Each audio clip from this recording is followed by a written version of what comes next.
ओम नमः शिवाय। श्री शिव गीता 5वां अध्याय।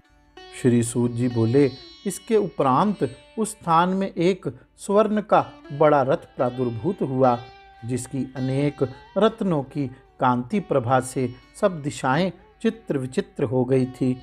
नदी के किनारे की पंख में जिसके चारों चक्र स्थित थे, मोतियों की झालर और सैकड़ों श्वेत छत्रों से युक्त, स्वर्ण के खुरों से मड़े हुए 4 घोड़ों से शोभित, मोतियों की झालर और चंदोवे से शोभायमान, जिसकी ध्वजा में वृषभ का चिन्ह था, जिसके निकट एक मत्त हस्तिनी चलती थी, जिस पर रेशम की गद्दियां बिछी थी। 5 भूतों के अधिष्ठाता देवताओं से शोभित पारिजात कल्प के फूलों की मालाओं से सुंदर व सजा हुआ था।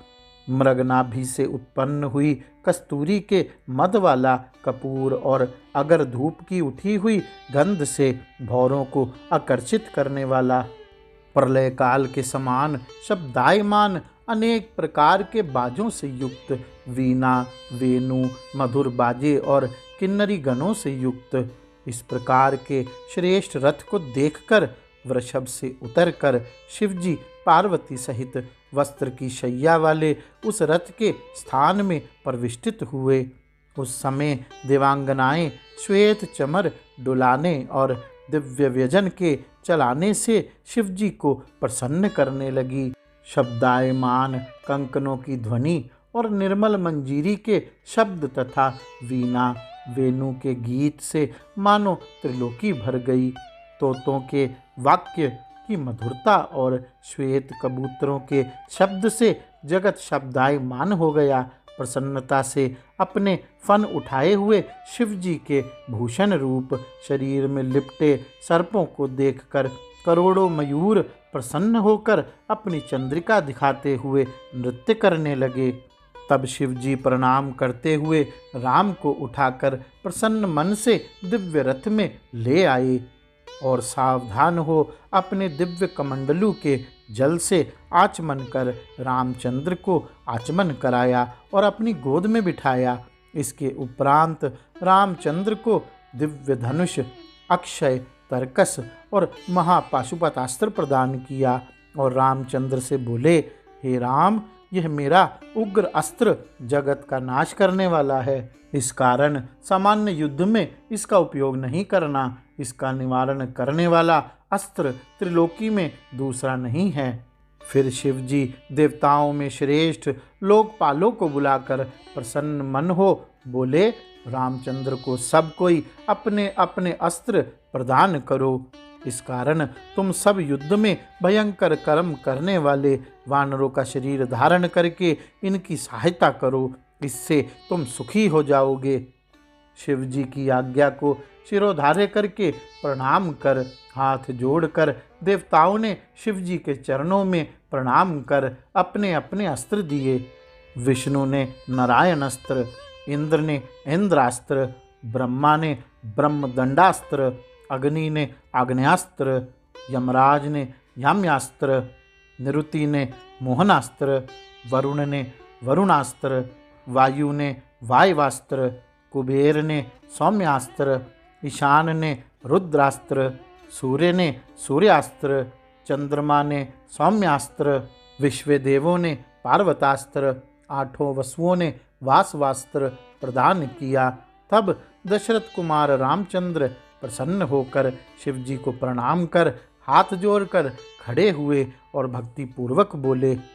श्री रामचंद्र बोले, हे भगवान, मनुष्यों से तो शार समुद्र का उल्लंघन नहीं किया जा सकता और लंका का दुर्ग देवता तथा दानवों को भी दुर्गम है और वहाँ करोड़ों महाबली राक्षस रहते हैं।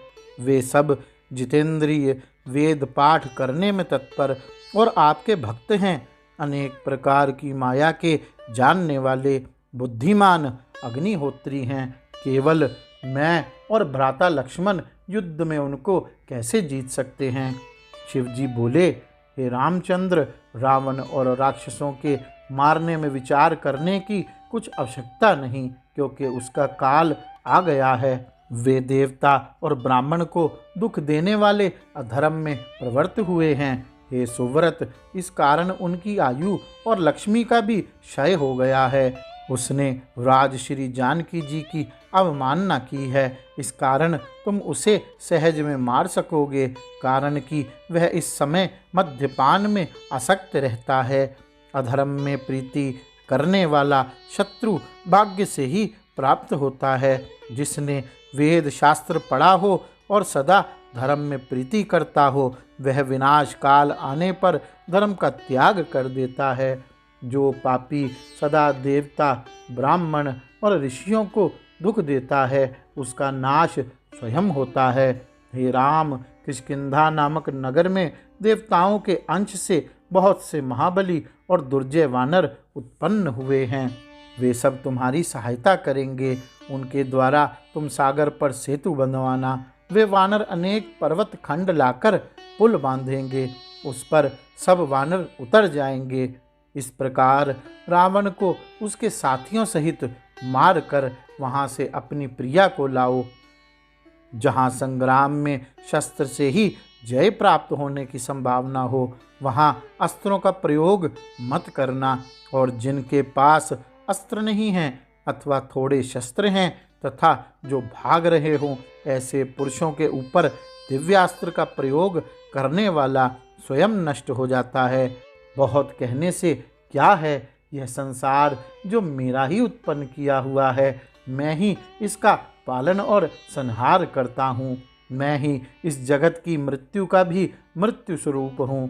हे राजन, मैं ही इस चराचर जगत का भक्षण करने वाला हूँ। वे युद्ध दुर्मद सब राक्षस तो मेरे मुख में प्राप्त हो चुके हैं। तुम निमित्त मात्र होकर संग्राम में कीर्ति पाओगे। गौरी शंकर भगवान की जय। ओम नमः शिवाय।